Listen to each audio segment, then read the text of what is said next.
संत चरण रज लागता सहज, चरण रज लागता सहज, संत चरण रज लागता सहज, चरण रज लागता सहज, वासनेचे बीज जळून जाय, वासनेचे बीज जळून जाय, वासनेचे बीज जळून जाय.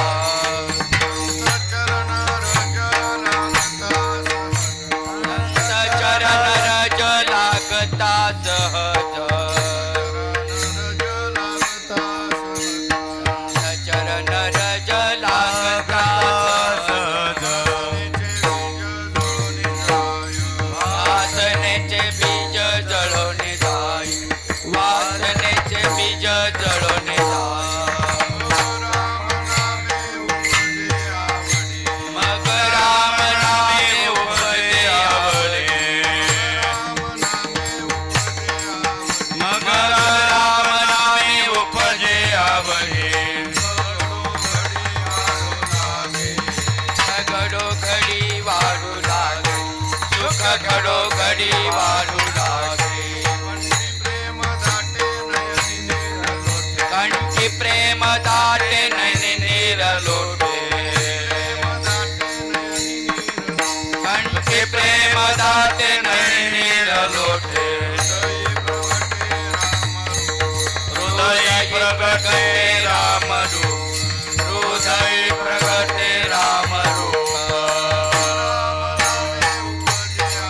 मग राम नामे उपजे आवडे, मग राम नामे उपजे आवडी, सुख घडो घडी वाढू लागे, सुख घडो घडी वाढू लागे, तुका मने साधन सुलभ गोमटे, तुका मने साधन सुलभ गोमटे, उपदिष्टे पूर्व पुण्य, उपदिष्टे पूर्व पुण्य, साधन सुलभ गोमटे, तुका मने साधन सुलभ गोमटे,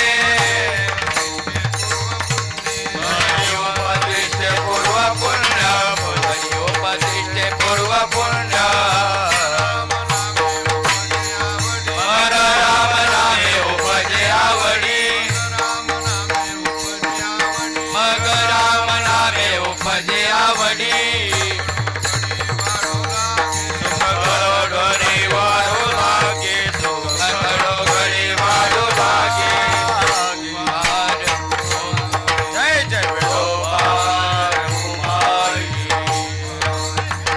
जय जय विठोबा रखुमाई, जय जय विठोबा रखुमाई,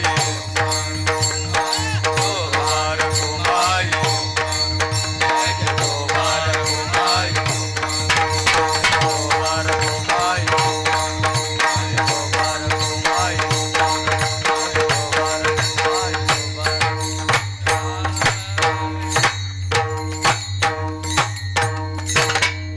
संगीत विशारद हरिभक्तीपरायण महादेव महाराज घुंगरड आणि संगीत विशारद हरिभक्तीपरायण दिनकर महाराज खामकर.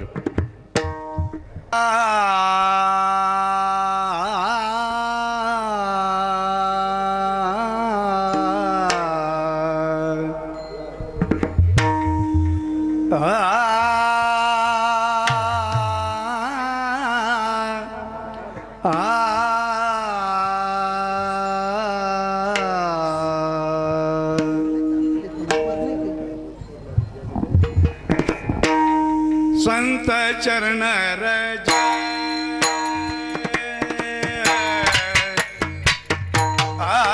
संत चरण रज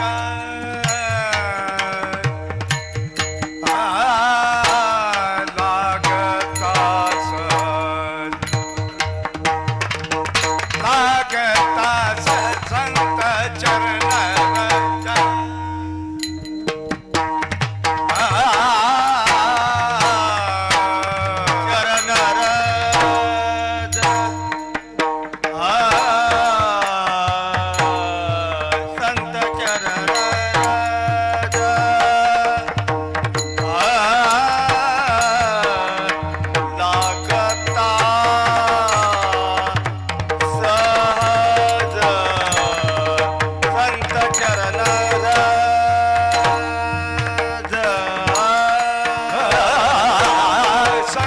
चरण रज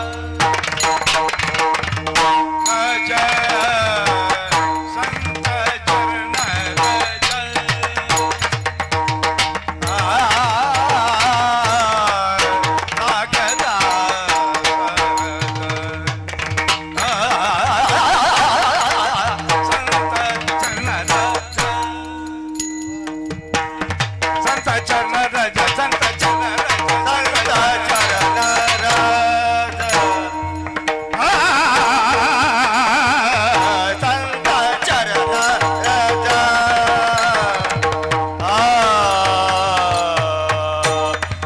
लागता सहज संत चरण रज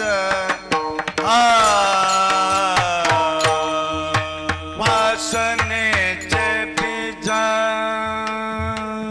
जळोनी जाय वासनेचे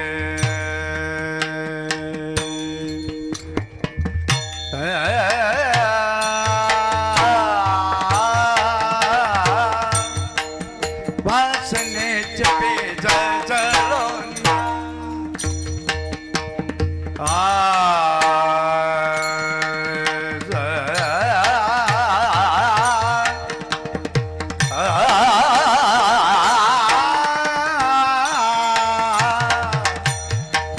वासनेचे बीज वासनेचे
माझा आवाज दिसना बाबा.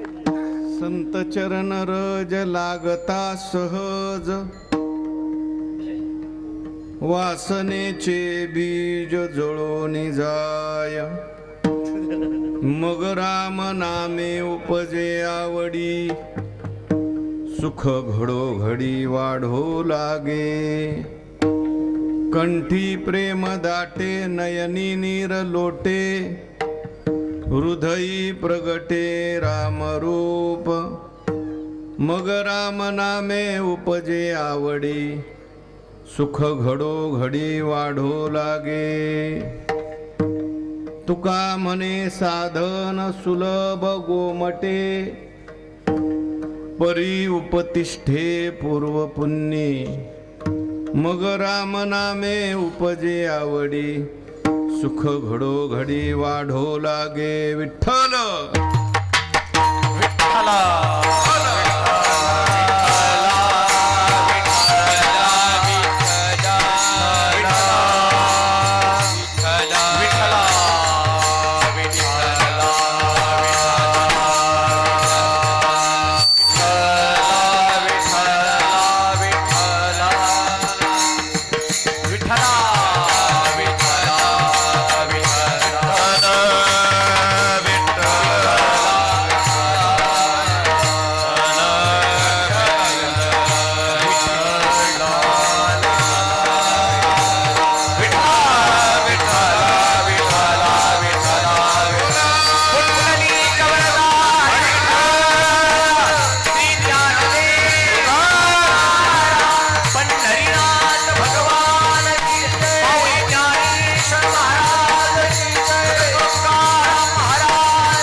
संत चरण रज लागता सहज कमी झाला थोडं तुमचा पण कमी झाला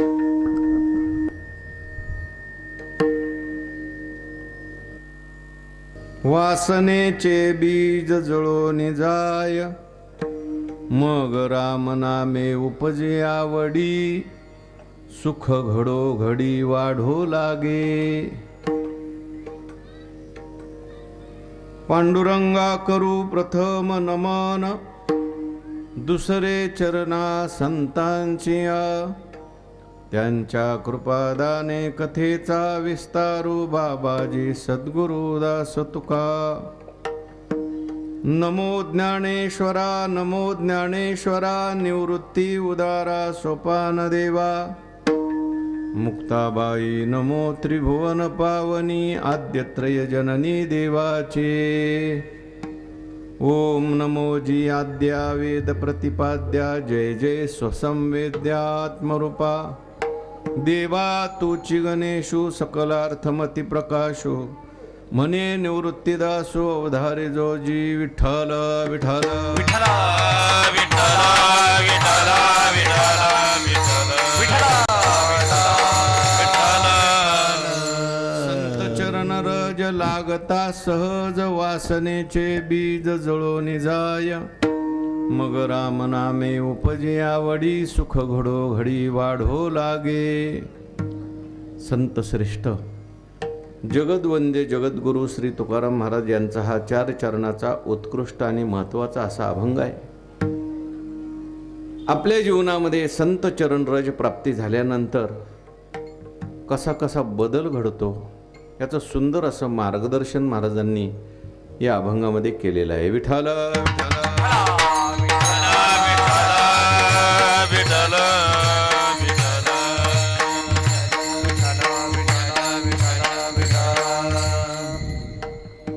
भगवंताच्या कृपेने सर्व संतांच्या आशीर्वादाने पत्रिका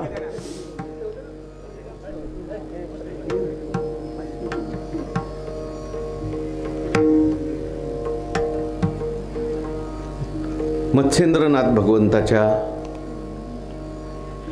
पदस्पर्शाने पुनीत झालेली ही पावन भूमी पावन पंचक्रोशी ब्रह्मीभूत गुरुवर्य स्वामी निगमानंद महाराज यांच्या पदस्पर्शाने पुनीत झालेली ही भूमी आहे. सर्व संतांच्या आशीर्वादाने, संतांच्या कृपाशीर्वादाने, संतांच्या अनुग्रहाने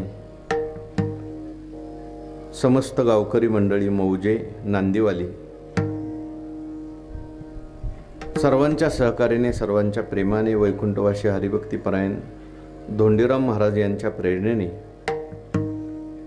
ब्रह्मीभूत गुरुवर्य स्वामी निगमानंदजी महाराज यांच्या कृपाछत्राखाली हरिभक्तीपरायण गुरुवर्य महंत जनार्दन स्वामी गुरु स्वामी निगमानंदजी महाराज यांच्या अध्यक्षतेखाली महाराजांच्याच मार्गदर्शनाने आणि आपल्या सगळ्यांच्या सहकार्याने या ठिकाणी संपन्न होत असलेला आपला हा गावचा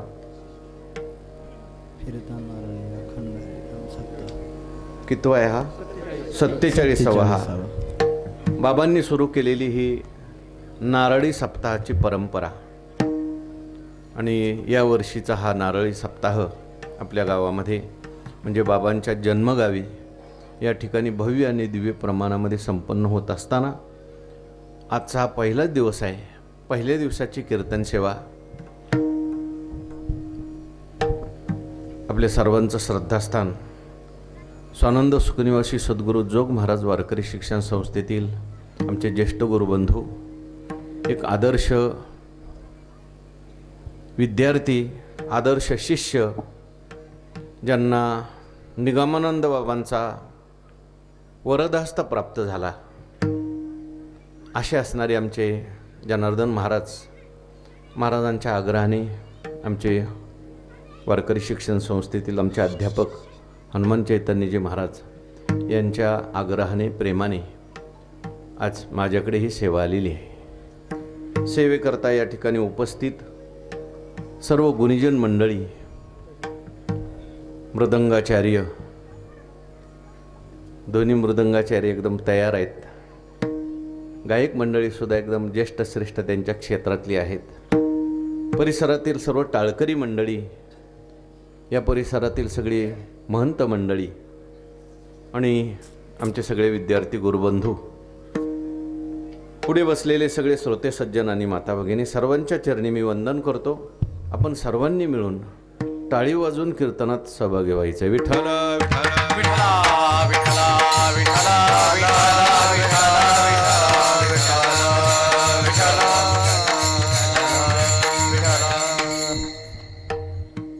या ठिकाणी पहिल्यांदाच मला कीर्तन सेवेचा योग या गडावर प्राप्त झालेला आहे. आल्यानंतर मच्छिंद्रनाथ स्वामी महाराजांचं दर्शन झालं.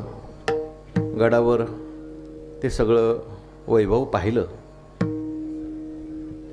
जरी निगमानंद महाराजांना मला पाहण्याचा योग आला नाही, परंतु झाड जाणिजे फुले, मानस जाणिजे बोले, भोगे जाणिजे केले पूर्वजन्याचे. आपल्याला फुलावरून झाड ओळखता येतं.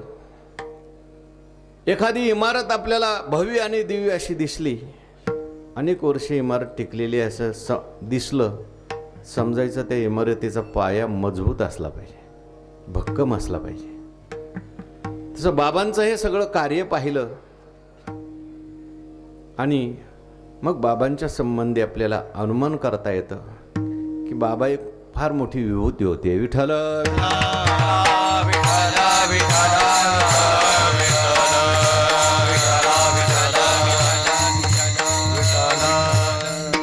मी आमच्या हनुमान चैतन्य महाराजांना विचारलं, म्हटलं एवढ्या जुन्या काळामध्ये या ठिकाणी शाळा, अध्यात्मपीठ आहे, आश्रम आहे आणि आश्रमामध्ये सुद्धा त्या काळात बाबांनी एवढी मोठी दूरदृष्टी ठेवली की इथे शाळा सुद्धा असली पाहिजे. बऱ्याच वेळेला अध्यात्म करणारी जी मंडळी आहेत, अध्यात्माचं चिंतन करणारी मंडळी, त्यांचं शालेय शिक्षणाकडे, बाकीच्या गोष्टीकडे दुर्लक्ष सुद्धा होण्याची शक्यता असते. परंतु बाबांच्या जीवनामध्ये एक व्यवहार आणि परमार्थ याचा चांगला समन्वय दिसून येतो. विठ्ठल विठ्ठल.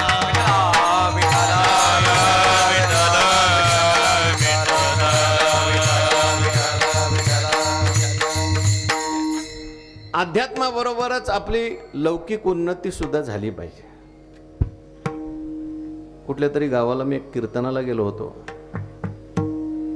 जात असताना गावात नीट रस्ते नाही, गावात शौचालय नाही, गावात शाळा नाही. आणि गेल्यानंतर तिथले लोक सांगायला लागले, म्हटले आम्ही गावामध्ये 2 कोटीचं मंदिर बांधलं. मंदिर बांधलं चांगलीच गोष्ट आहे, बांधलंच पाहिजे मंदिर. पण त्या मंदिराबरोबर माणसांची सुद्धा मंदिरं झाली पाहिजेत. गावाला नीट रस्ता सुद्धा असला पाहिजे, माता भगिनींच्या करता शौचालय सुद्धा असलं पाहिजे आणि गावात चांगली शाळा सुद्धा असली पाहिजे. विठ्ठल विठ्ठल.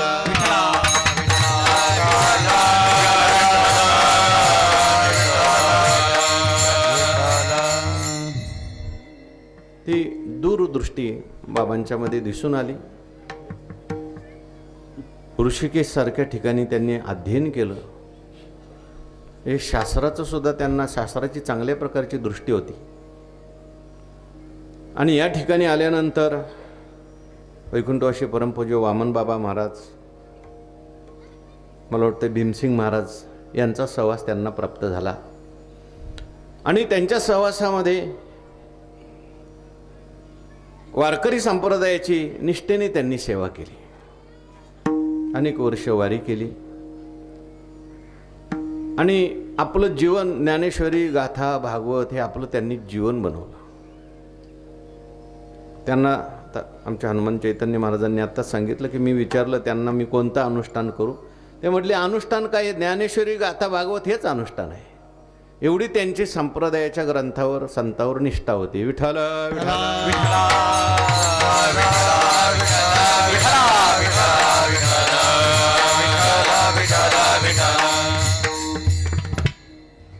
आणि अशा महापुरुषांचा सहवास तुम्ही सगळ्यांना प्राप्त झालेला आहे. हे तर जन्मगावच आहे बाबांचं, आहे की नाही. कितीतरी माझ्यासमोर बसलेली मंडळी त्यांच्या सहवासात वाढलेली आहेत. आमचे आदरणीय जनार्दनजी महाराज, महंत जनार्दनजी महाराज वारकरी शिक्षण संस्थेमध्ये असताना मी त्यांचं जीवन पाहिलेलं आहे. आणि बऱ्याच वेळेला मनुष्याच्या जीवनामध्ये महंत झाल्यानंतर मोठं पद मिळाल्यानंतर खूप आमूलाग्र बदल होतो. पण त्यावेळेस त्यांची जी वागण्याची धाटणी होती आजही तशीच त्यांची वागणी. तोच साधेपणा आहे, तोच भोळापणा आहे त्यांच्या जीवनात. त्यांची स्तुती म्हणून नाही, सद्गुरू जोग महाराज वारकरी शिक्षण संस्थेचे जे संस्कार आहेत, वैकुंठवासी परमपूज्य घोले बाबांची त्यांच्यावर विशेष करून छाप होती. आणि त्यांची शिस्त, त्यांचे सगळे नियम आजही ते सांभाळत आहेत. वास्तविक पाहता त्यांनी खाली बसलं पाहिजे, कारण ते आता गादीवर आहेत, महंत आहेत. परंतु संस्थेची आमच्या परंपरा अशी आहे, आजही तुम्ही कधी आमच्या मुक्ताबाईच्या फडावरती आळंदीला वारकरी शिक्षण संस्थेच्या फडावर आले, एखादा लहान मुलगा जरी कीर्तनाला उभा राहिला तरी सगळी मोठी मंडळी कीर्तनात टाळ घेऊन उभे राहतात. आमच्या वैकुंठवासी बोधे बाबा प्रॅक्टिसचं कीर्तन असतं, मला प्रत्येकाच्या कीर्तनात टाळ घेऊन उभे राहायचे. मी बाबांना एकदा सहज असं विनोदाने म्हटलं, बाबा तुम्ही खाली बसत जा. ते म्हटले टाळ घेऊन उभं राहणं सेवा नाही का? कीर्तनच सेवा आहे फक्त. कीर्तनापेक्षा मोठी सेवा टाळ घेऊन उभं राहणं. विठ्ठल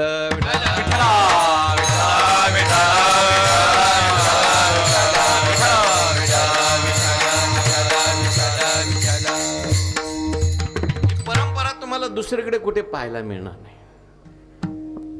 म्हणून ही आदर्श परंपरा, संस्थेतले एक एक विद्यार्थी किती मोठं काम करतील काही सांगता येत नाही. काल मी रात्री वरूरला कीर्तन केलं, त्या शेवगावजवळ. आमचे आदरणीय गुरुबंधू असणारे राम महाराज झिंजुरके बाबांच्याच पाठाला होते. कीर्तनामध्ये जवळजवळ 500 मुलं टाळ घेऊन उभी राहिली होती, पॅन्ट शर्ट घालून. किती मुलं? 500 टाळकरी होते. आणि त्यांनी अगोदरचा अभंग मला विचारून घेतला होता. ते म्हणले सगळ्यांचा अभंग पहिला पाठ करून घेत असतो. सगळे कीर्तनकाराचे अभंग पाठ करून घ्यायचे. आणि खूप चांगलं कार्य आहे. संस्थेच्या गुरुबंधूंनी केलेलं हे सगळं कार्य पाहिल्यानंतर आनंद वाटतो. विठ्ठल विठ्ठल.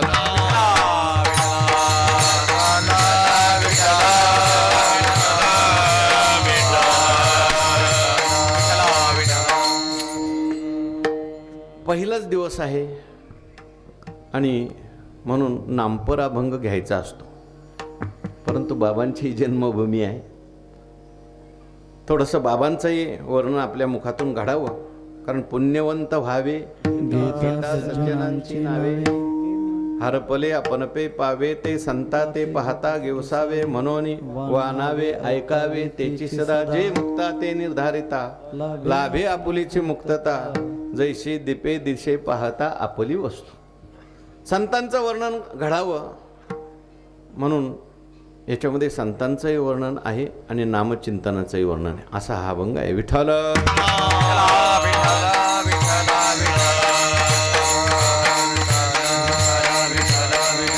आणि याच्यामध्ये रामाचंही वर्णन आलेलं आहे. कारण आता रामनवमी जवळ आलेली आहे.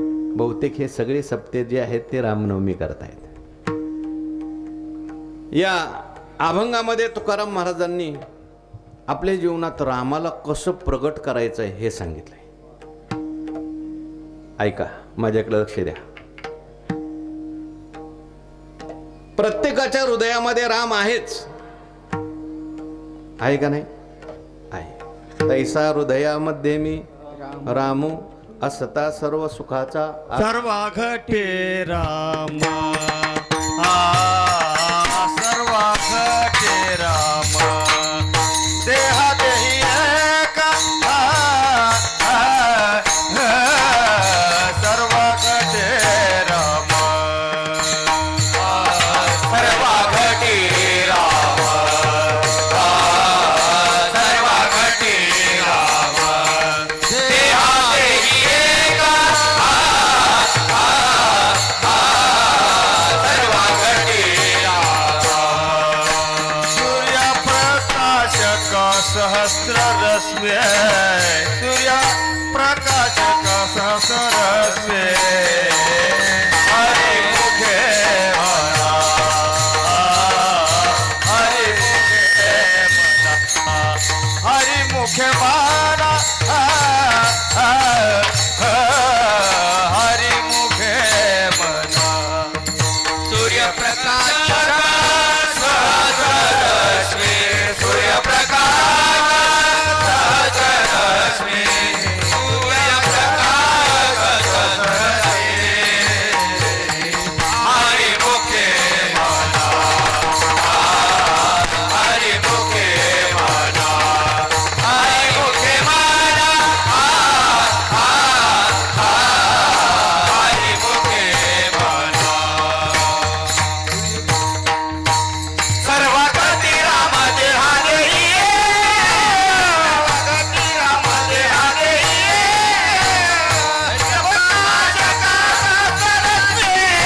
सूर्यप्रकाशक सहस्ररश्मी, हरि मुखे म्हणा, हरि मुखे म्हणा, हरि मुखे म्हणा, हरि मुखे म्हणा.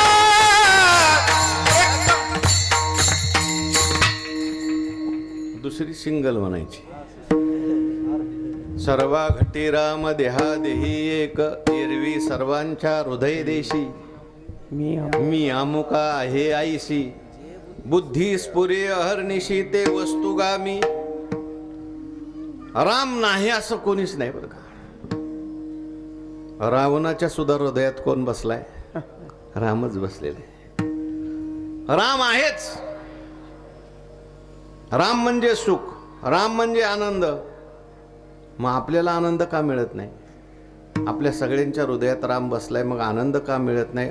आहे पण तो प्रगट झालेला नाही, किंवा आहे पण आपल्याला माहिती नाही. आहे पण तो आवृत्त झालेला आहे. कोणामुळे? रावणामुळे. विठ्ठल.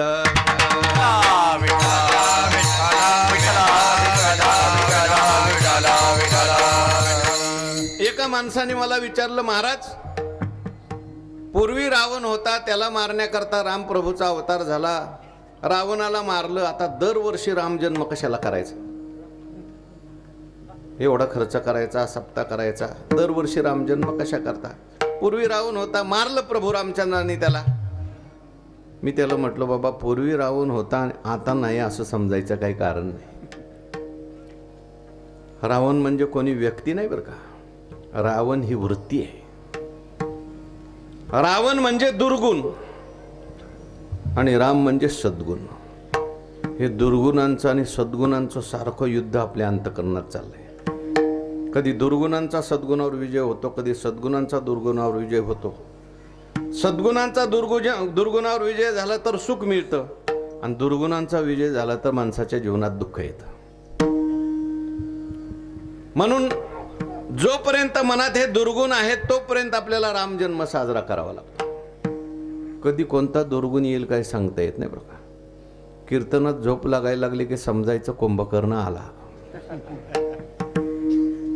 आपल्याच दुसऱ्याच्या घरात भांडणं लावण्याची वृत्ती आली की मंथरा आली. कारण रामायणात भांडणं कोणी लावली? मंथरे. विनाकारण दुसऱ्याला त्रास देण्याची वृत्ती आली, परस्त्रीकडे पापदृष्टीने पाहण्याची वृत्ती आली, समजायचं रावण आला. विठ्ठल विठ्ठल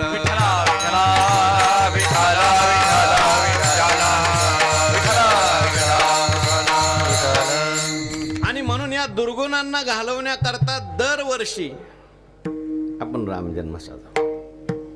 हे दुर्गुण कधी येतील काही सांगता येत नाही. मी एक दृष्टांत वाचला होता. उत्तरेकडे एक रामायणाचे चिंतनकार होऊन गेले, त्यांचं नाव पंडित राम किंकरजी. त्यांचा एक दृष्टांत वाचला. ते म्हटले, मी एका गावामध्ये प्रवचनाला गेलो.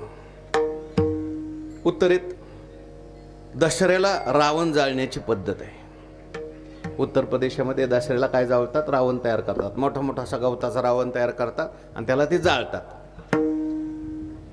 आपण टी व्हीमध्ये पाहतो, दसऱ्याच्या वेळेस जाळतात.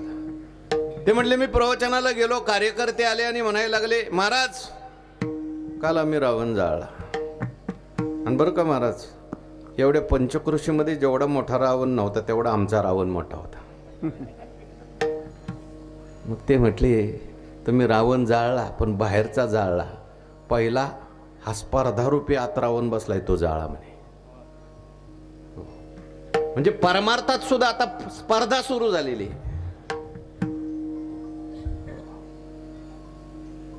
जी नको आहे. परमार्थात सुद्धा काय झाले, आम्ही काही ठिकाणी गेल्यानंतर लोक कानात येतात आणि सांगतात, महाराज कीर्तन चांगलं वठलं पाहिजे. वठलं शब्द तुमच्याकडे नाही, आमच्या पुणे जिल्ह्यामध्ये हे गडाची कृपा आहे बरं का. तुमच्याकडे तसलं नाही वाटतं काय? तमाशा वगैरे नाही ना गावोगावी? तुमच्याकडे तमाशा नाही, आमच्या पुणे जिल्ह्यात बघा तुम्ही गावोगाव तमाशे. मी म्हटलं का असं का म्हणता, कीर्तन वठलं पाहिजे?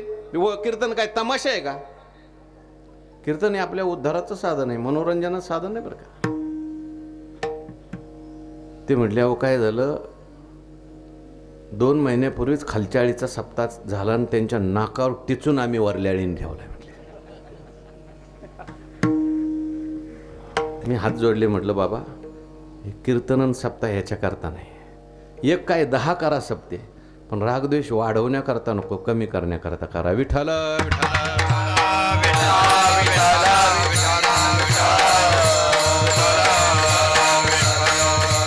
काय चाललंय समाजामध्ये? वर्षश्राद्धाला कीर्तनकार आणतात तो, त्याने हा आणला ना त्याच्या नाकावर टिचून दुसरा आणायचा. त्याने 20,000चा आणला, मी 40,000चा आणला. अरे कीर्तन बसून ऐक, नामस्मरण कर, चिंतन कर. त्या जे गेलेले लोक आहेत ज्यांच्या वर्षश्राद्धाच्या निमित्ताने आपण कार्यक्रम करतोय ते काय म्हणत असतील? म्हणून लक्षात ठेवा, परमार्थात आपण जर चाकुरी सोडून परमार्थ करायला लागलो ना, पैसे देऊन नरकाला जाण्याची व्यवस्था आहे. विठ्ठल विठ्ठल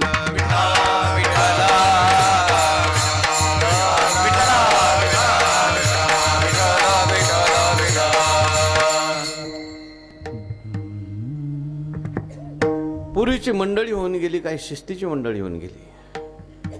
त्यांनी हे लावलंय, आज आपल्याला हे सगळं भव्य दिव्य वातावरण दिसतं. निगमानंद महाराज हे त्यांना दूरदृष्टी होती. अगदी बंकट स्वामी महाराजांच्या पासूनची परंपरा त्यांनी सगळी मंडळी सांभाळली, गुणीजन मंडळी सुद्धा सांभाळली. मी सकाळी ज्यांच्या घरी जेवायला गेलो होतो त्या वरूरला, ते विशारद गायक आहेत, माझ्याबरोबर भागवताला असतात, अण्णा महाराजांच्या. ते म्हटले, आता बघा तिथे बसले बसले त्यांनी सांगितलं, ते म्हणले मला असा महात्मा मी अजून कधी पाहिलाच नाही म्हटले. अगदी शांती ब्रह्म म्हटले. आणि त्या काळात म्हटले त्यांना गुणीजनांची सुद्धा एवढी आवड होती, ते सुरेशजी वाडकर यायचे म्हणे, त्यांची संगीतमय बोलवायचे, विठ्ठल विठ्ठल.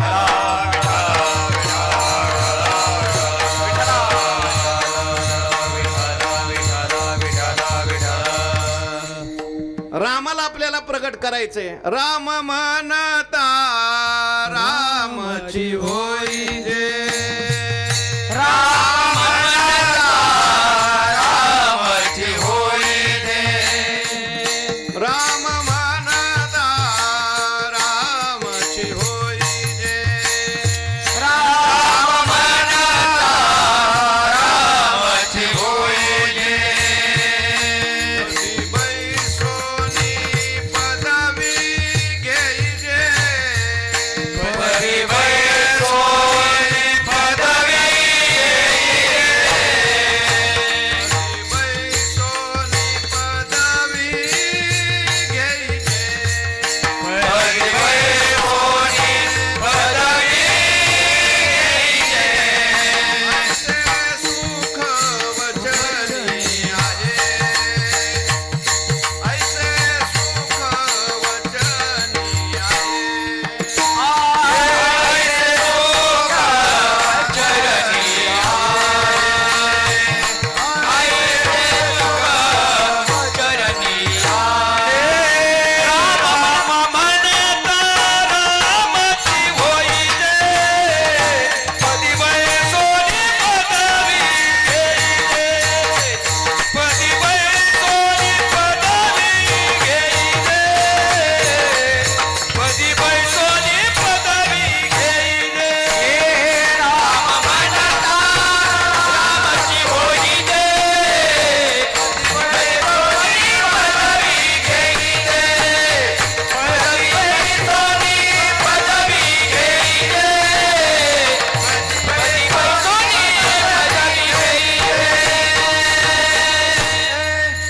आपल्या जीवनामध्ये रामाला कसं प्रगट करायचं बस तोडायचं,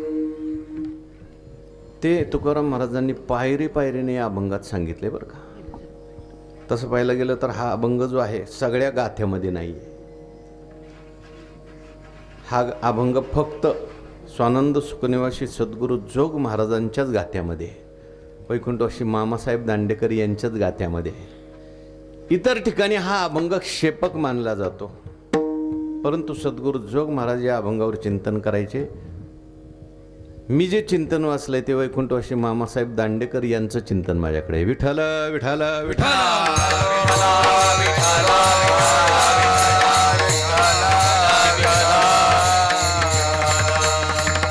संत चरण रज लागल्यानंतर आपल्या जीवनात कसा कसा बदल घडतो. संतांचं चरण रज खूप महत्वाचं आहे. ऐका, संत चरण रजाचा परिणाम जडावर होतो, संत चरण रजाचा परिणाम जीवावर होतो, संत चरण रजाचा परिणाम देवावर सुद्धा होतो. जड वस्तूला जर संतांचं चरण रज लागलं तर त्याच्यात सुद्धा बदल घडतो. आपल्याला सगळ्यांना तुकाराम महाराजांचं चरित्र माहिती आहे. तुकाराम महाराज जेव्हा डोंगरावर जायचे, सकाळी सकाळी उठायचे आणि भजन करायला डोंगरावर निघून जायचे. दुपारी 12 वाजता त्यांच्या धर्मपत्नी भाकरी घेऊन जायच्या. पण बऱ्याच वेळेला असं व्हायचं, एका डोंगरावर जायचं तिथं महाराज नसायचे, खाली यायचं दुसऱ्या डोंगरावर जायचं तिथं नसायचे, तिसऱ्या डोंगरावर महाराज सापडायचे. एके दिवशी जिजाबाईंनी महाराजांना हात जोडले आणि सांगितलं, महाराज तुम्ही डोंगरावर जाता, भजन करता, मी किती वेळा सांगितलं तुम्ही ऐकत नाही. ठीक आहे जात जा, पण जाताना कमीत कमी मला सांगून जायचं, नाही तर मला फेरा होतो, मला कष्ट होतात. महाराज म्हटले, आवले मी कोणत्या डोंगरावर गेलो हे ओळखायचं कसं, त्याची खून तुला सांगतो. देहूच्या बाहेर निघलं 3 रस्ते फुटतात, त्या तिन्ही रस्त्याला कान लावायचे. ज्या रस्त्यातून विठ्ठल विठ्ठल ध्वनी आला समजायचं मी त्या रस्त्याने गेलो. विठ्ठल विठ्ठल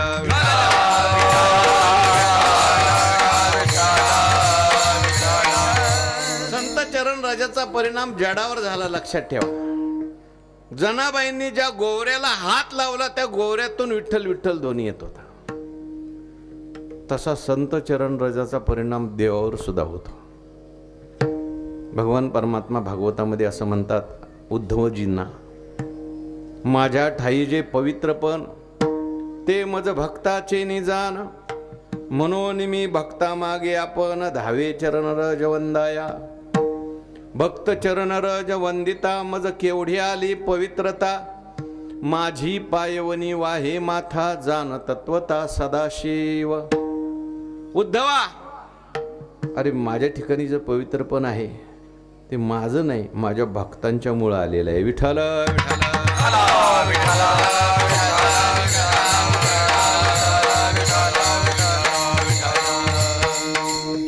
निरपेक्षम मुनिम शांतम निर्वैरम समदर्शनम अनुव्रजाम्यहम नित्यम पोयेत आंग्रिरेणुभिः. त्याच्यावर श्रीधराचार्यांनी फार गोड टीका लिहिली. म्हटले भगवान परमात्मा म्हणतात मला पवित्र व्हायचंय. देवाच्या ठिकाणी कोणती अपवित्रता आली. तिथे मला वाटतं श्रीधराचार्यांनी असं लिहिलंय की सगळे भक्त भगवान परमात्म्याला माझा आहे असं म्हणतात, पण भगवान परमात्म्याकडून मात्र तारतम्य येतं असं काहीतरी लिहिलंय त्यांनी.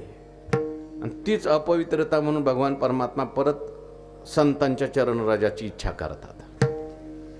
म्हणून संत चरणराजाचा परिणाम जो आहे तो देवावर सुद्धा होतो, तसा संत चरणराजाचा परिणाम जीवावर सुद्धा होतो. कसा होतो? अभंगाचं पहिलं. संत चरण रज लागता सहज, संत चरण रज लागता सहज, संत चरण रज लागता सहज, संत चरण रज लागता सहज, संत चरण रज लागता सहज, संत चरण रज लागता सहज, संत चरण रज लागता सहज, संत चरण रज लागता सहज. वासनेचे बीज जळोनी जाये, वासनेचे बीज जळोनी जाये, जळोनी जाये. मग राम नामे उपदे आवडे, मग राम नामे उपदे आवडे. वासनेचे बीज जळोनी जाये, वासनेचे बीज जळोनी जाये, जळोनी जाये. मग राम नामे उपदे आवडे, मग राम नामे उपदे आवडे. संत चरण रज लागता सहज, वासनेचे बीज जळोनी जाये, वासनेचे बीज जळोनी जाये. संत चरण रज लागता सहज, वासनेचे बीज जळोनी जाये, वासनेचे बीज जळोनी जाये. ऐका, लक्ष द्या. संत चरण रज लागल्यानंतर आपल्या जीवनात कसा बदल घडतो महाराज पहिल्या चरणात सांगतात. संत चरण रज लागता सहज, वासनेचे बीज जळोनी जाय.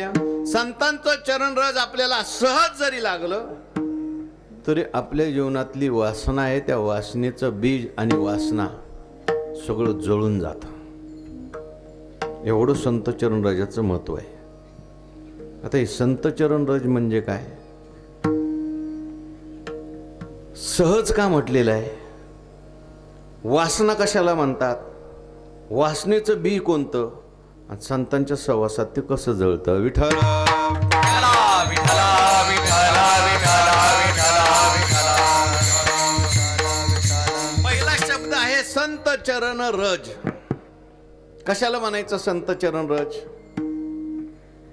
एक अर्थ आपण सुरुवातीला पहिला संत चरण रज म्हणजे संतांच्या पायाची धूळ, पण एवढाच मर्यादित अर्थ नाही बरं का.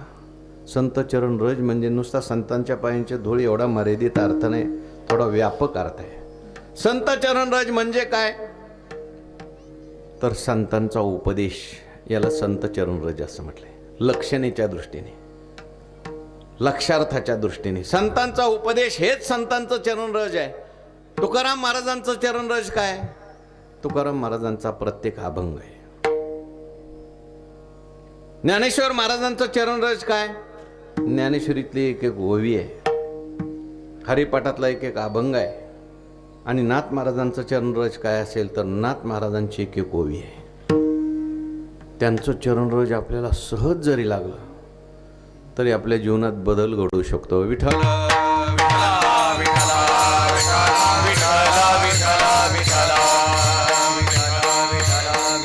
सहज बोलले. तुकाराम महाराजच्या चरित्रात अशी कथा आली. ते कडूस नावाचं गाव आहे देऊच्या शेजारी. तिथे गंगाराम पंत मवाळ नावाचे ग्रस्त राहत होते. आणि त्यांची म्हैस चुकली. म्हैस असते ना, ती चुकली असेल कुठे. आणि 2 दिवस म्हैसच सापडे ना. मग इकडे म्हैस शोध, तिकडे म्हैस शोध, शोधत शोधत ते भंडारे डोंगरावर आले. नेमके तुकाराम महाराज भजन करत बसले होते. आता तुकाराम महाराज तल्लीन झालेले होते. वृक्षवल्ली आम्हा सोयरे वनचरे, वृक्षवल्ली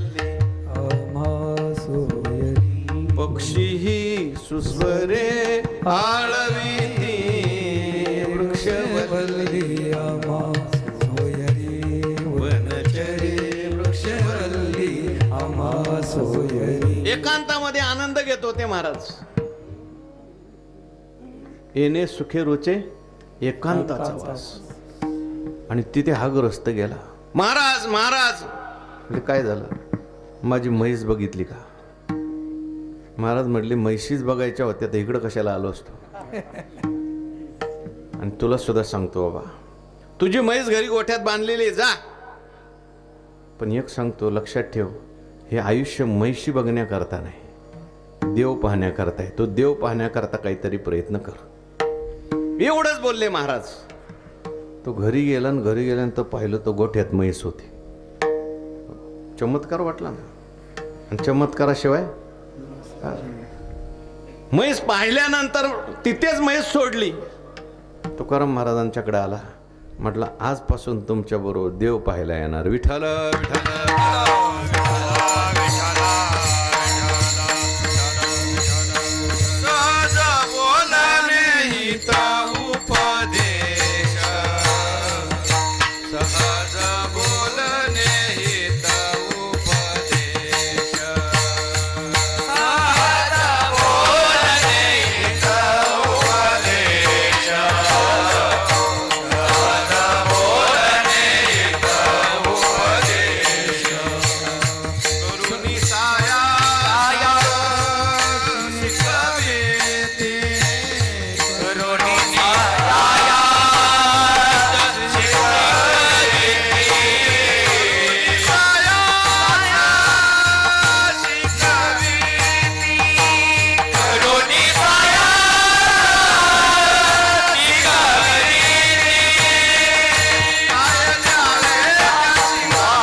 सुद्धा गरज नाही, त्यांच्या क्रियेमध्ये उपदेश असतो.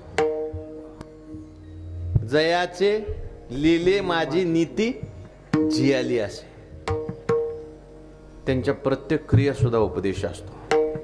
म्हणून संत जर बोलत नसतील ना तरी त्यांच्या सहवासात राहावं. आमचे गुरुवरी म्हणत असतात, संत भांडत असतील तरी त्यांच्या सहवासात राहावं. तुम्ही म्हणाल संत भांडतात का? कधी कधी भांडावं लागतं प्रसंग विशेष.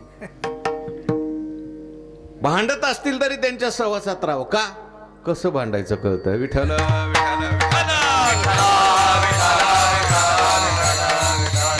विठ्ठल म्हणून संतांची क्रिया ते एक स्वामी अखंडानंद सरस्वतीने एक दृष्टांत सांगितलं. एक मनुष्य होता आणि तो एका साधूच्या भेटीला जायला निघाला.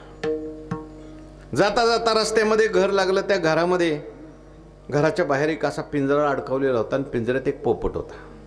तो पोपट बोलायला लागला, बाबा तू दादा तुम्ही कुठं चालले? म्हटले मी एका साधूच्या भेटीला चाललोय. कशा करता? म्हटले माझे काही प्रश्न विचारायचे आहेत म्हणून चाललोय. मग माझा एक प्रश्न त्यांना विचारताल का? म्हणजे कोणता? त्यांना विचारून या मी या पिंजऱ्यातून कधी सुटणार आहे म्हटले. विचारतो म्हटले. माझा प्रश्न विचारायचा आहे, तुझा विचारायला जातो. म्हणून गेला तो बाबा. गेल्यानंतर साधूला नमस्कार केला. महाराज मला काही माझे पारमार्थिक प्रश्न विचारायचे, पण येत असताना एका पोपटाने प्रश्न विचारला, मी पिंजऱ्यातून कधी सुटणार आहे? महाराजांनी तो प्रश्न ऐकल्याबरोबर महाराजांचे डोळे झाकले गेले. महाराज थोडेसे मागे पडले. पडल्यानंतर ह्याला असं वाटलं आज आपण प्रश्न विचारायला आलो. महाराजांची तब्येत बिघडली. महाराजांना उचललं, उठून बसवलं, पाणी वगैरे आणून दिले. म्हटले महाराज तुमची आज काय तब्येत बरोबर नाही, माझा प्रश्न विचारायचा आहे, तो उद्या विचारतो. गेला घरी. घरी जात असताना पोपट म्हटलं काय झालं माझ्या उत्तराचं प्रश्नाचं? म्हटले बाबा आज महाराजांची तब्येत बरोबर नव्हती, उद्या मी परत जाणार आहे तेव्हा तुझा पहिला प्रश्न विचारेल. बरं बरं ठीक आहे. दुसऱ्या दिवशी गेला. महाराजांना विचारलं माझा प्रश्न विचारायचा, पण अगोदर पोपटाने विचारले मी या पिंजऱ्यातून कधी सुटणार आहे. महाराजांनी डोळे झाकले. महाराज परत पहिल्यासारखे पडले. तो म्हटलं काल तब्येत बरोबर नव्हती ना आज काय झालं परत? ज्या अर्थी हा प्रश्न विचारला का महाराजांची तब्येत बिघडते त्या अर्थी या प्रश्नात काहीतरी गडबड आहे. महाराजांना परत उठवलं, पाणी पाजलं, सांगितलं महाराज मी उद्या येतो, मी उद्या माझा प्रश्न विचारतो. आणि त्याने मनात निश्चय केला आता या पोपटाचा प्रश्न विचारायचा. जाताना रस्त्यामध्ये परत पोपट भेटला. काय झालं माझ्या प्रश्नाचं? ए बाबा तुझा प्रश्न विचारू नको. का बरं? अरे तुझा प्रश्न विचारला का महाराजांची तब्येत बिघडते. बिघडते म्हणजे काय होतंय नेमकं? म्हटलं महाराज डोळे बंद करतात, हातपाय ढिले करतात आणि पडतात. तर पोपट म्हटला मग महाराजांनी माझ्या प्रश्नाचं उत्तर दिलं की हो? दिलं. मला तर काहीच कळलं नाही. तुम्हाला नाही कळलं पण मला कळलं. म्हटलं काय कळलं? म्हटलं तुम्ही जरा बाहेर उभे राहा बाजूला. आणि पोपटाने काय केलं जसं महाराज करतात तसं केलं. म्हणजे डोळे बंद केले, हातपाय ढिले केले आणि पिंजऱ्यातल्या पिंजऱ्यात पोपट पडला. मालक आला आणि त्याला असं वाटलं पोपट आहे का नाही.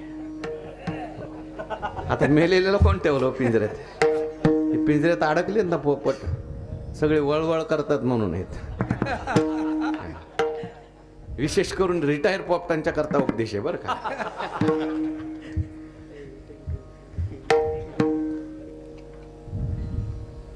लक्षात घ्या महाराज काही बोलले नाहीत, तैसे संत जगी क्रिया करुणी दाविती अंगी. त्यांच्या क्रियेमध्ये उपदेश असतो. हा अखंडानंदाने हा जो उपदेश दिलेला आहे, ही जी गोष्ट सांगितली ती जड भरताच्या चरित्रात सांगितली. म्हटले ज्याला मुक्त व्हायचं आहे ना त्याला बाहेर मारावं लागतं. विठ्ठल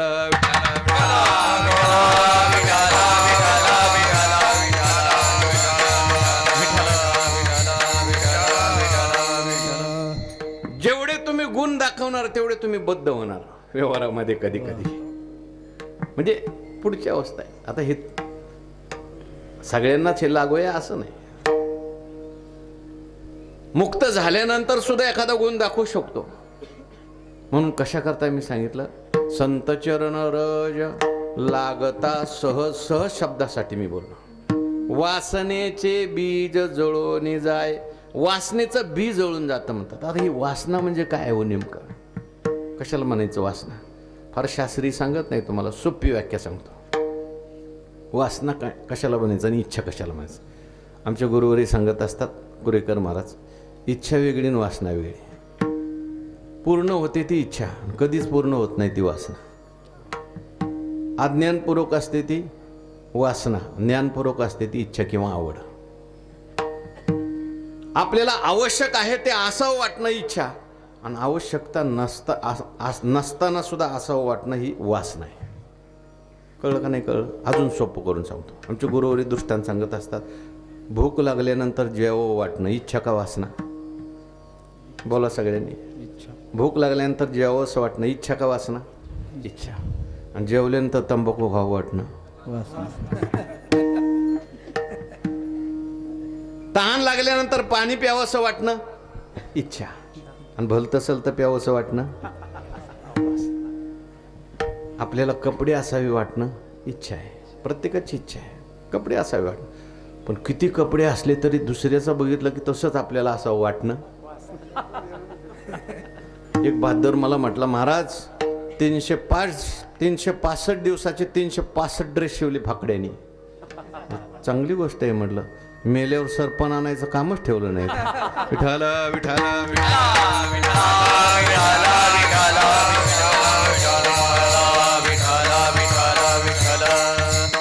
त्या ठिकाणी माणसाच्या जीवनात जे दुःख आलेलं आहे ते इच्छेमुळे का वासनेमुळे? तैशी तृष्णा वाढलिया मग मेरो हे हाता आलिया, मेरो हे हाता आलिया तरी म्हणे एखाद्या दारू नाही ओळगो. ही वासना जीवाला दुःख देते. मी एका ठिकाणी वाचलं, मला खूप आवडलं बघ त्या अखंडानंदच्या ग्रंथात. त्यांनी असं लिहिलं होतं, ते म्हटले माणसाला जेवायला मिळत नाही म्हणून दुःख नाही. ऐका बरं का नीट. किती लोक असे आहेत की ज्यांना जेवायला मिळत नाही म्हणून दुःख आहे? हात वर करा. जेवायलाच नाही कोणीच नाही. सगळे काही ना काही व्यवस्था देवानी प्रत्येकाची केलेली आहे. भाजी भाकरी असेल कोणाचं, पंचपक्वान्न असेल. जेवायलाच नाही म्हणून दुःख नाही, अमुकच जेवायला पाहिजे म्हणून दुःख आहे. कळलं का? हे वासनेचं दुःख आहे. कपडेच नाहीत म्हणून दुःख नाही, अमुकच कपडे पाहिजेत म्हणून दुःख आहे. आपलं वारकऱ्यांचं साधं खेडेगावात अजून चांगलं आहे बरं का. तुम्ही जरा थोडं हाय सोसायटीत जाऊन बघा, त्यांना ब्रँडचं लागतं. ब्रँड कळतं ना तुम्हाला? हो. चप्पल घ्यायची तरी सुद्धा हा. ते वारीमध्ये मी सहज एका माणसाने मला बूट आणून दिला आणि मी आपलं कुठेही तो काढून ठेवायचो. ते म्हटले, हो महाराज असा कसा बूट काढून ठेवतो कुठेही तुम्ही? मी म्हटलं काय झालं? आम्ही अनेक वेळा काढतो, जातात बूट. अहो महाराज 10,000चा बूट आहे म्हटले. म्हटलं कशाला असला आम्हाला दे बाबा. विठाला विठाला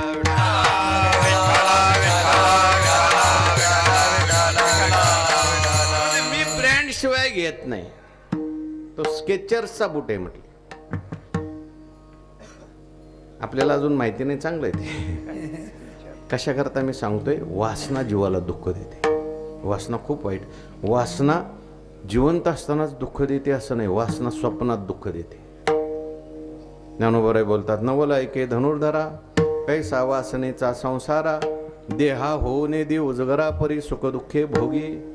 स्वप्नात काय काय माणसं दुःखी होतात. एखाद्याला घाम येतो, काय झालं बाबा? म्हटले वाघ माग लागला. कुठं? स्वप्नात. विठाल विठाल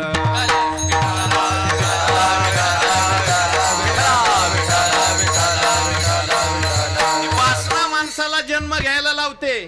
जन्म घेणे लागे वासनेच्या संगे. जन्म घेणे लागे वासनेच्या संगे. जन्म घेणे लागे वासनेच्या संगे. जन्म घेणे लागे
उदाहरणं सांगता येतील. घड्याळ आपलं पुढं गेलेलं आहे, मी उदाहरणं सांगत नाही. वासनेमध्ये 3 प्रकार आहेत: देहवासना, लोकवासना, शास्त्रवासना.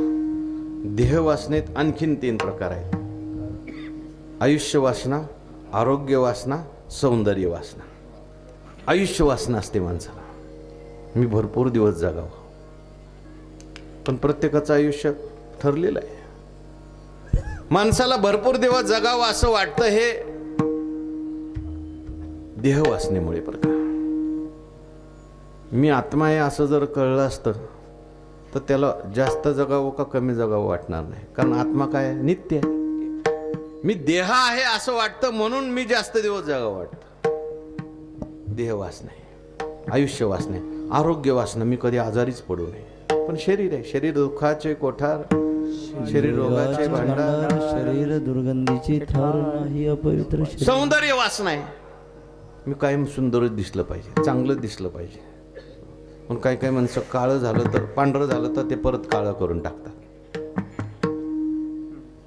करा, मी म्हणत नाही करू नका बरं का, पण जाणून करा हे पांढरं आहे म्हणून.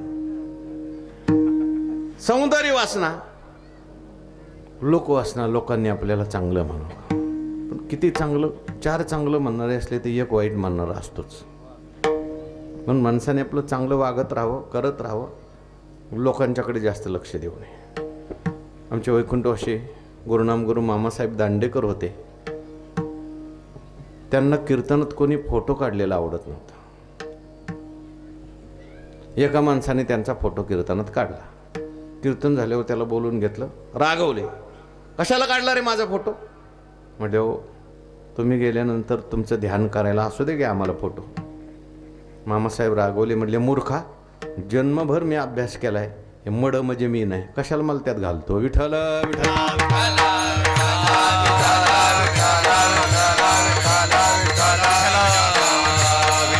जन्मभर अभ्यास केलाय, मी आत्मा आहे, मी देह नाही, आणि परत मला त्याच्यात कशाला घालतोस तू? म्हणजे त्यांना लोकवासना नाही, देहवासना नाही, शास्त्रवासना नाही. संतांच्या सहवासात गेलं की वासना जातात असं नाही, वासनेचं बीज जातं. काही कधी कधी वासना गेल्यासारख्या वाटतात, परंतु बीज शिल्लक असतं.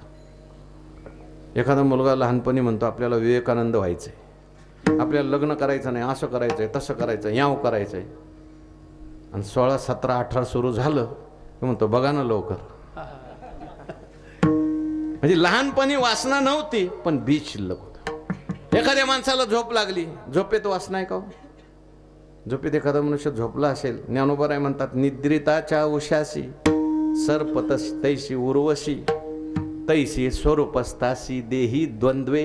स्वरूपस्थ पुरुषाला देहाची द्वंद्व कशी असतात हे सांगताना ज्ञानोबराय म्हणतात, झोपला ना मनुष्य, इकडे उर्वशी असू दे आणि इकडं साप असू दे, काही त्याला वाटत नाही, कारण वासना नाही त्याला. पण वासना नसली तरी वासनेचं बीज आहे. जागं झालं की सगळं येतंय परत. विठ्ठल विठ्ठल.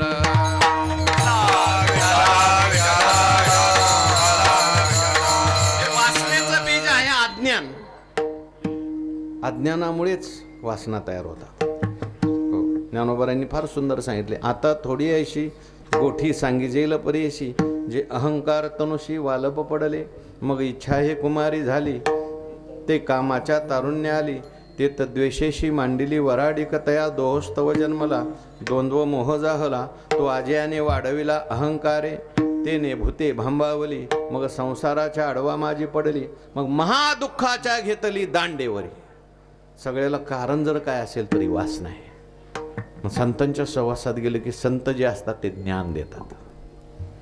ते ज्ञान पैगावरवे जरी मनी अथी आणावे, संताया वजावे सर्वस्वशी, जे ज्ञानाचा पुरवठा देता सेवा हा दारवंटा, तो स्वाधीन करी सुभटा ओळगोनी तनु मनु जीवे, चरणाशी लागावे अगर्वता करावे, मग अपेक्षिता पुले तेही सांगतील पुसिले, जेने अंतकरण बोधले संकल्पाने. संतांच्या सहवासात गेलं ज्ञान प्राप्त होतं, अज्ञान जातं. आणि अज्ञान एकदा का गेलं, मग राम नामे उपजे आवडे,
आळंदीला एक प्रसिद्ध गायक होऊन गेले. मला वाटतं तुम्ही बघितले असतील जनार्दन महाराज, दोंदेकर. त्यांचे शिष्य आहेत ते दोघं. हा, शिष्य आहेत ते दोघं दोंदेकर जण त्यांचे. त्यांची चाले बरं काही. ते माऊलीच्या मंदिरामध्ये एक भजन करायचे, जे जे ज्ञानेश्वर माऊली असं म्हणतात. ते भजन करायला लागल्यानंतर त्यांच्या सगळ्यांच्या डोळ्यात पाणी यायचं. वा. त्यांचा एवढा अधिकार होता. एकदा पुण्यामध्ये बालगंधर्वला भीमसेन जोशींचं गायन होतं आणि गायनाकरता भीमसेन जोशींनी त्यांना बोलवलं. हे आळंदीत राहायचे, आपला पायजामा घालायचे, साधे कपडे घालायचे, पिशवी घेऊन गेले. बालगंधर्व मंदिरात कोणीच त्यांना येऊ दे ना आतमध्ये. एवढा साधा मनुष्य, लोक कपड्यावर जातात ना. ते त्या दरवाज्यावर उभे राहिले, म्हणजे त्या भीमेला सांगा दोंदेकर आलाय म्हणून. ते स्टेजवर भीमसेन जोशी बसले होते, त्यांनी यांचा आवाज ऐकला, ते स्वतः धावत आले, म्हटले गुरुजीला आत सोडा. विठ्ठल विठ्ठल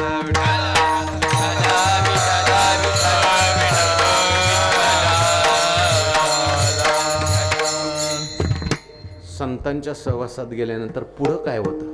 मग राम नामे उपजयावडी.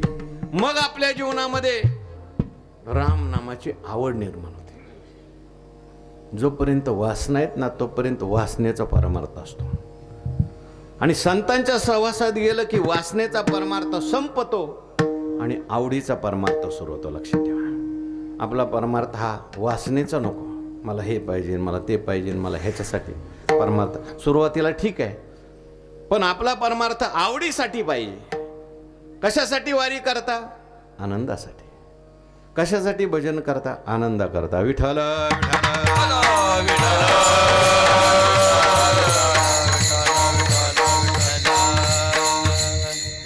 आवडीचे रामनामाची आवड निर्माण होणं खूप महत्वाचं आहे. हे रामनामाची आवड निर्माण होणं अवघड आहे बरं. ज्ञानोबाराय म्हणतात, जयाचे वाचे पुढे भोजे, नाम नाचत असे माझे, जे जन्म सहस्री ओळखीचे एक वेळ. ओळखीचे एक वेळ. मला नेहमी एक प्रश्न पडतो, मी तुम्हाला विचारतो बरं का, परीक्षा म्हणून नाही बरं का, आपलं सहज विचारतोय. राम नाम सोपं आहे का अवघड आहे? पुढं बसलेले ना, राम नाम सोपं आहे का अवघड आहे? देवाचं नाव घेणं सोपं आहे का अवघड आहे? बरं बोला. सोपं. जे म्हणतील सोपं आहे त्यांना मी विचारणार आहे, तुम्ही किती घेता हो? बरं का, कारण मी स्वतःच घेत नाही, सांगतो मला. मी 1 तास रामनामावर प्रवचन करू शकतो, करतोय, कीर्तन करतो, पण माझ्याकडून नामस्मरण होत नाही. काही ना काही विघ्न येतं. देवाचं नाव घ्यायला सोपं आहे, पण यायला अवघड आहे. विठ्ठल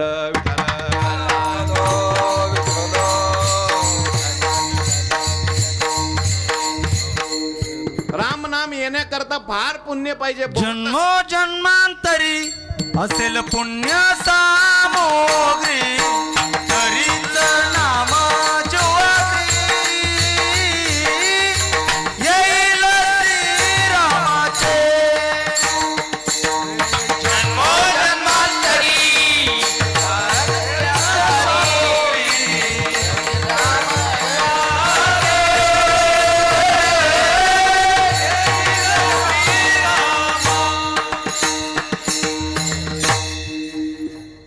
नाम सोपं नाही बरं का.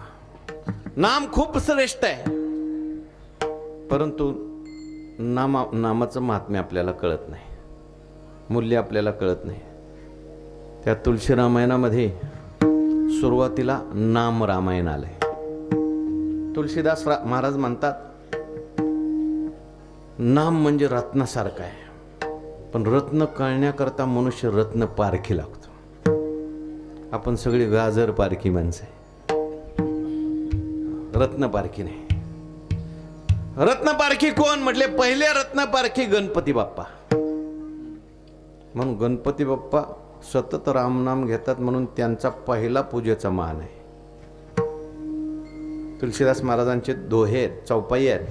महिमा जासु जान गण राव, प्रथम पूजियत नाम प्रभाव, मंगल भवन अमंगल हारे, द्रव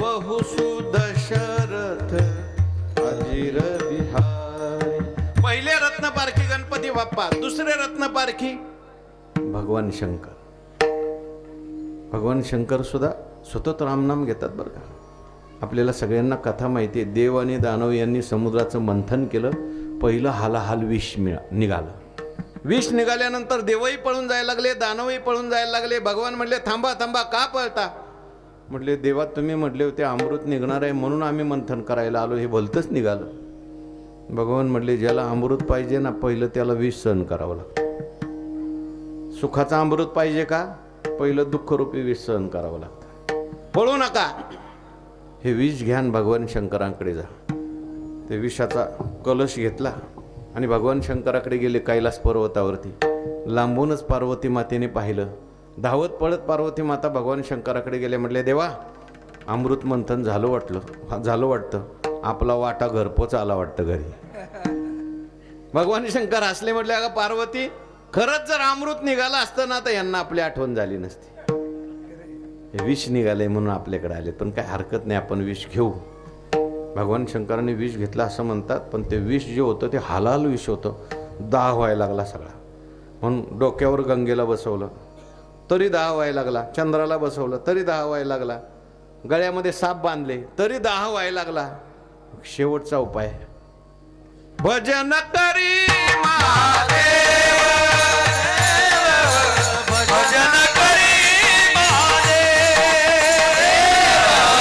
भजन करी महादेव, भजन करी महादेव. श्रीराम जय राम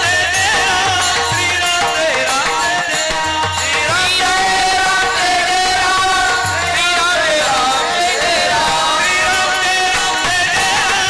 श्रीराम जय राम जय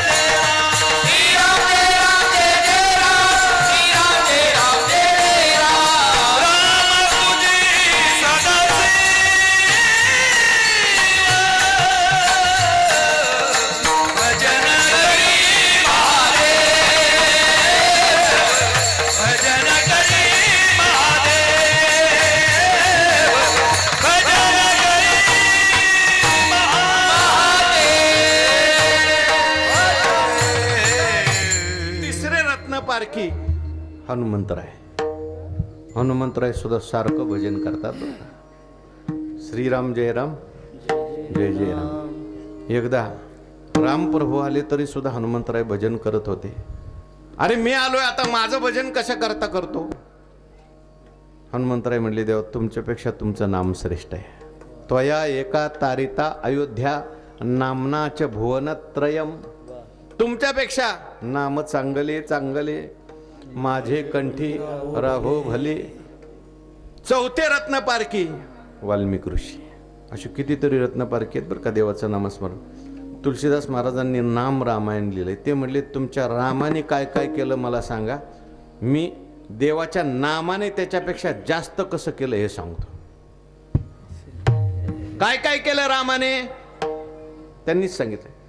राम एक तापसती तारी, नाम कोटी खलु कुमती सुधारी.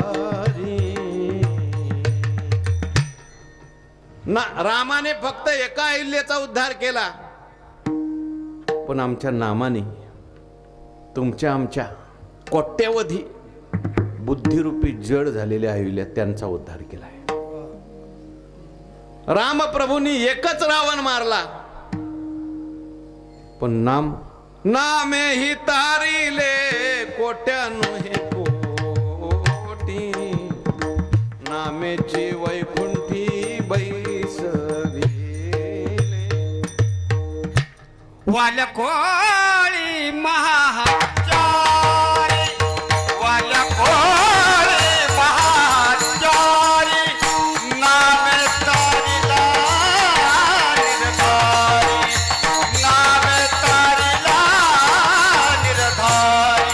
अरे घेता नाम, घेता नाम, घेता नाम, घेता नाम विठोबा पर्वत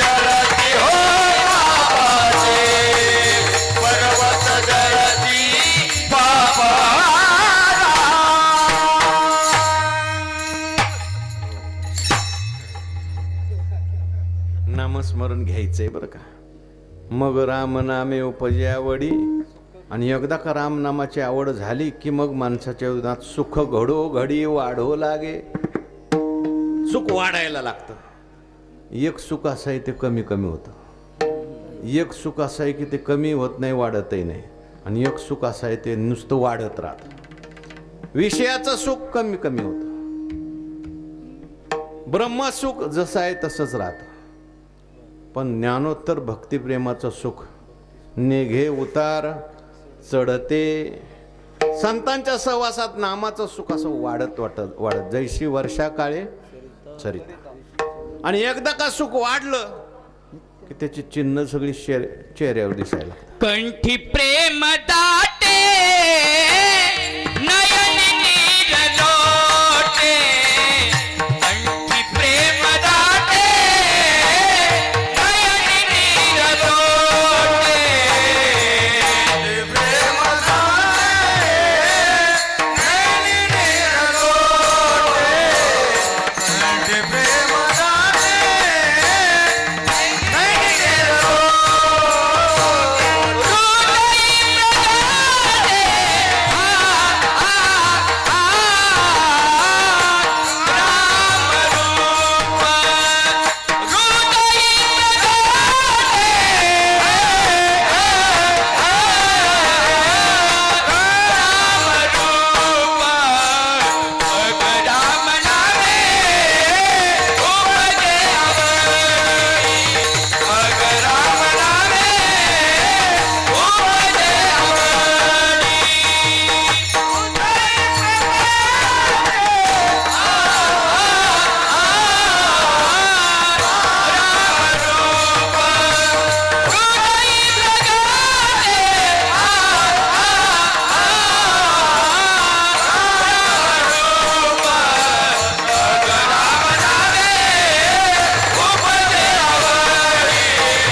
वाढलं की चेहऱ्यावर दिसतं. आत काय काय चाललंय चेहऱ्यावर दिसतं बरं का. कोण कोण कीर्तन ऐकते ते चेहऱ्यावरून कळतं. कोणाकोणाला कीर्तन आवडतं हे सुद्धा चेहऱ्यावरून कळतं. काही काही ठिकाणी आम्ही जातो, समोर बसलेली माणसं अशी असतात, त्यांच्या चेहऱ्याकडे बघितलं की असं वाटतं आताच पोचून आले का काय कोणाला. इथं नाही तसं कोणी बरं का. आता हसले. प्रसन्न चेहरा असला पाहिजे ना. कीर्तन करायला दडपण येतं. काय बोलावं आता यांच्या समोर. राम नाम वाढलं की काय होतं पुढं. कंठी प्रेम दाटे. अष्ट सात्विक भाव सांगितले शास्त्रामध्ये बरं का. कंठ दाटून यायला लागतो. आपोआप कीर्तन ऐकलं कंठ दाटून येतो. देवाचं दर्शन घेतलं कंठ दाटून. एखादा महात्मा भेटला कंठ दाटून येतो. समजायचं आता आपला परमार्थ वाढायला लागलाय. डोळ्यातून अश्रू यायला लागतात आनंदाचे. अंगावर रोमांच येऊ लागतात. 8 प्रकारचे भाव सांगितलेले. परमार्थात उन्नती झाल्याचं लक्षण आहे. एक फार मोठे भागवतकार होऊन गेले महात्मा डोंगरीजी महाराज. ते म्हणायचे, जीव संसार के लिए रोता है, जीव पुत्र के लिए रोता है, जीव पत्नी के लिए रोता है, जीव धन के लिए रोता है. जिस दिन जीव भगवान के लिए रोएगा उसका बेड़ा पार हो जाएगा. विठ्ठल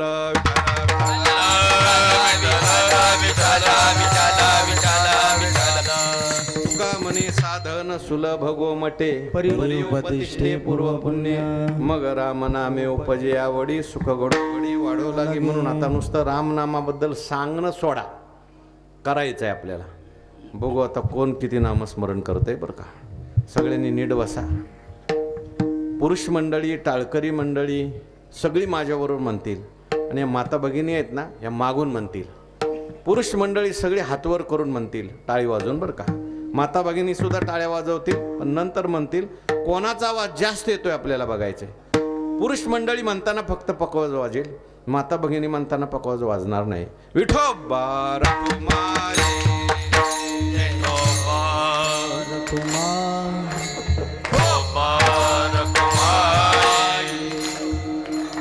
आवाज हो.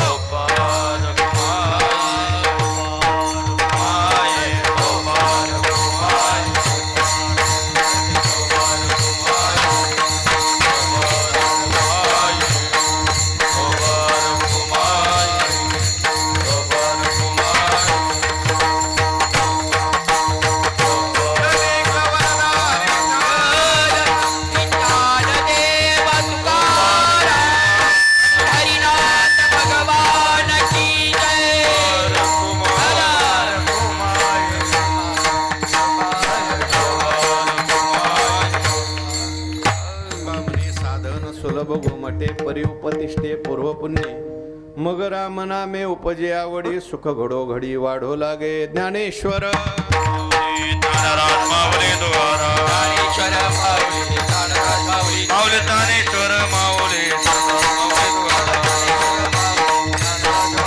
ज्ञानेश्वर माऊली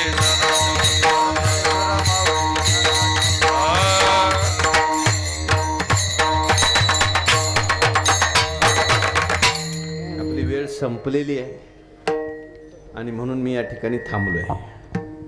आज या ठिकाणी आपल्या गावाचं नाव काय? नांदिवली गावामध्ये वैकुंठवासी परमपूज्य ब्रह्मभूत निगमानंदजी महाराज यांच्या कृपाशीर्वादाने आदरणीय परमपूज्य जनार्दनजी महाराज यांच्या मार्गदर्शनाने आपल्या सगळ्यांच्या सहकार्याने महाराजांनी लावलेलं हे इवले शिरोप लाविले द्वारे त्याचा वेलू गेला गगनावरी. या ठिकाणी खूप आनंद उत्सव या ठिकाणी संपन्न होत आहे. आजचा पहिला दिवस आहे. पहिल्या दिवशी मी फक्त पत्रावळी वाढायचं काम केलं आहे. उद्यापासून तुम्हाला भोजन मिळणार आहे. पक्वान्न येणार आहेत. हो, पक्वान्न आहे, त्याच्यामध्ये थोडीशी भजे आहेत, चटक चुटक आहे. उद्यापासून सगळं आहे तुम्हाला. आळंदीला आम्ही ज्या संस्थेमध्ये शिकलो, महाराजजीसुद्धा संस्थेमध्ये शिकले. सद्गुरू जोग महाराजांची वारकरी शिक्षण संस्था आहे. आपल्याला सगळ्यांना संस्थेविषयी माहिती आहे. महाराजांनी 108 वर्षापूर्वी संस्था काढली. संस्थेतून जवळजवळ 5,000च्या वर कीर्तनकार तयार झाले. विद्यार्थ्याला फी नाही आणि शिक्षकांना पगार नाही. याच तत्वावर संस्था कार्य करते. पंढरपूरला सुद्धा संस्थेची शाखा आहे, जिथे 7वी ते 10वीतली मुलं शिक्षण घेतात. तिथे विद्यार्थ्याला फी नाही. दिवसभर मुलं शाळेत जातात, संध्याकाळी त्यांना शिक्षण दिलं जातं, पारमार्थिक शिक्षण. तेव्हा अशी संस्था आहे. आपण नेहमी या संस्थेवर प्रेम केलं पाहिजे. जेव्हा जेव्हा संस्था आपल्याला हाक मारील महाराजांच्या माध्यमातून, आपण त्या ठिकाणी कोणतंही काम करण्याकरता, सेवा करण्याकरता उभं राहिलं पाहिजे, हे आपल्याला विनंती करतो. माझी सेवा संपवतो. चाल म्हणायची असली म्हणा. या हरिभक्तीपरायण गणेश महाराज नावडे आणि अर्जुन गिरे. उठू नका. Hello hello hello hello base कमी करा त्याचा. हॅलो, कुणीही उठू नका. आणि गावातले स्वयंसेवक मंडपाच्या बाहेर उभा राहतील. लोकांना थांबवा. पुढची मंडळी उठू नका. गावातले तरुण मंडळ. तुका म्हणे साधन सुलभ गोम